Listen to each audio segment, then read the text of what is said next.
मूंखे तव्हां दोस्तनि जे थ्रू ऐं ॿियो असांजो हिकिड़ो ग्रुप आहे all Sindh lawyers action committee, उनजे थ्रू ख़बर पई आहे त मां कमेटी जो मेंबर आहियां जेका डायलॉग कंदी।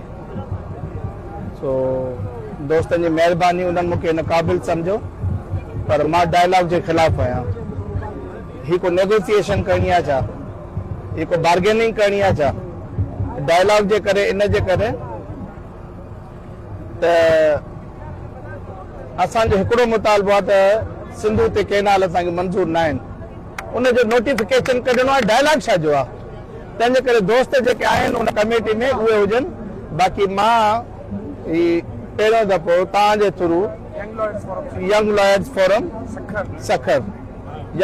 फोरम सखर जे थ्रू मां इहो चवां थो त मां कंहिं बि कमेटी जो हिसो न बणजंदुमि ऐं मां हिते धरणे में हूंदुमि में असांजे बबलो में ऐं ॿियो जेको गोला मोड़ ते आहे कंदकोट बाईपास ते, मां न धरणे में शिरकत कंदुमि, तहरीक में हूंदुसि।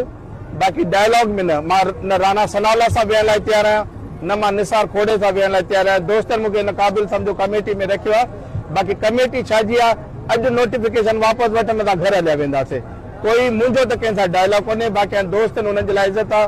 आमिर नवाज़ साहब करे, सरफराज साहब करे, ॿिया जेके दोस्त आहिनि उहे कनि। मां कंहिं बि कमेटी जो हिसो थियण लाइ तयारु न आहियां।